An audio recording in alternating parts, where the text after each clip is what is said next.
ஜோதிடத்துப்படி எல்லாம் இப்படித்தானா அது நடந்தே ஆகும்னா அப்ப கடவுள் என்னத்துக்குன்ற மாதிரி ஒரு கேள்வி வருது. ஆனால் வணக்கம், நான் உங்களுக்கு ப்ரோஸ்.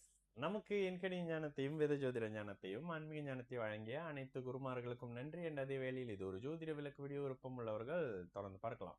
நமது விக்கி ப்ரோஸ் அஸ்ட்ராலஜி சோஷியல் மீடியாவை ஃபாலோ பண்ணியிருக்கக்கூடிய அனைத்து தொழில்களுக்கும் நமது நன்றிகள். ஒரு கேள்வி நான் பேக் டு பேக் கொடுத்துருக்கேங்க. அதுல if every thing based on karmic depth, how we can reduce that depth in this lifetime and astrology give any guidelines அப்படின்னு கேக்குறீங்க.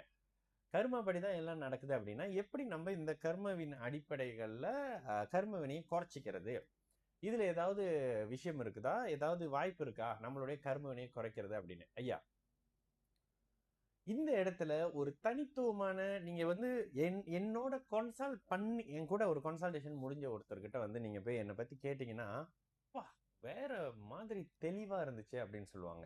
அதற்கு முதல் காரணம், ஜோதிடத்துக்கு முந்தைய அமைப்புகள்ல எனக்கு ஆன்மீகம் கொஞ்சம் அதிகமாவே தெரியும். ஓகேங்களா?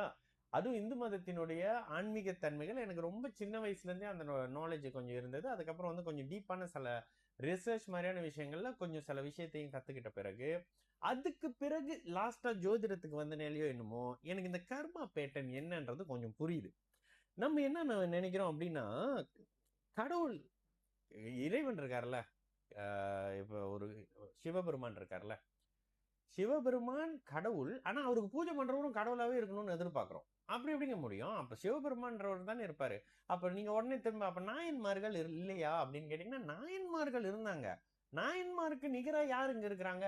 அவர்கள் கூட நான் கடவுள்னு சொல்லிக்கவே இல்லை. கடவுளுக்கு அர்ப்பணிக்கப்பட்டவர்கள் நாங்கள்னு அவங்க எல்லாத்தையும் சொல்லிக்கிட்டாங்க. அப்போ இந்த இடத்துல என்ன வந்துருதுன்னா, நம்ம ஒரு ராங்கான விஷயத்த புரிஞ்சுக்கிறோம் ஜோதிடத்தின்படி. ஜோதிடர் ஆன்மீகவாதி இல்லவே இல்லைங்க. ஜோதிட கலைங்க, ஜோதிஷர் கலைஞருங்க. என்னைக்கு ஜோதிடருக்குன்னு ஒரு கேட்டகரி ஒதுக்கி இது ஒரு கலை அப்படின்ற மாதிரியான விஷயத்துக்கு அங்கீகாரம் கொடுக்குறீங்களோ, அன்னைக்கு தாங்க ஜோதிடத்தை பத்தியான விழிப்புணர்வு மனுஷங்களுக்கு வந்திருக்குன்றதே சொல்ல முடியும். ஏன்னா ஜோதிடர் வந்து கணிதர், அது ஒரு கணக்கு, அது ஒரு கலை. ஜோதிட ஆன்மீகம்னு எங்கேயுமே சொல்லப்படலைங்க. ஜோதிட கலை, ஜோதிட நிபுணர்னு தான் சொல்லப்பட்டிருக்கு. இல்லைன்னு சொல்ல போறீங்களா யாராவது? சரி, இப்ப நீங்க கேட்ட கேள்வி, கர்மாவை நான் எப்படி குறைக்கிறது? ஐயா, இந்த பிறவியே கர்மாவின் அடிப்படையில பிறந்தது தானே, அதை தானங்க ஆன்மீகம் சொல்லுது.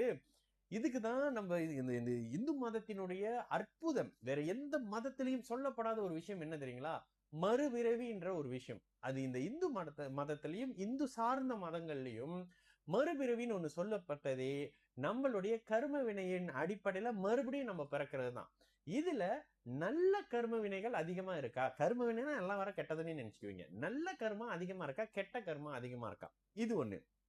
இதை தாண்டி இன்னொரு ரிசர்ச்சுங்க. இந்த ரிசர்ச் உடைய அவுட்புட் என்னவா வருது தெரியுங்களா?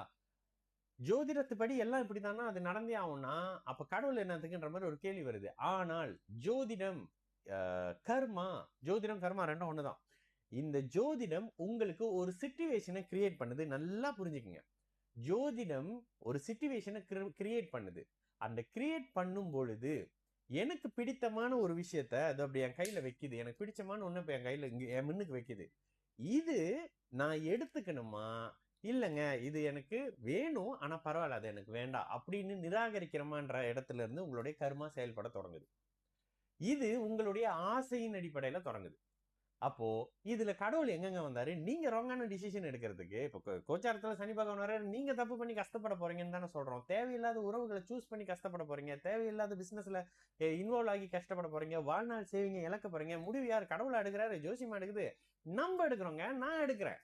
அப்ப அதனுடைய பாதிப்பு கர்மா எமனுக்கு ஆப்ஷனை கொண்டாந்து நீட்டும் போது நான் அந்த கர்மாவை சூஸ் பண்றேன் மறுபடியும்.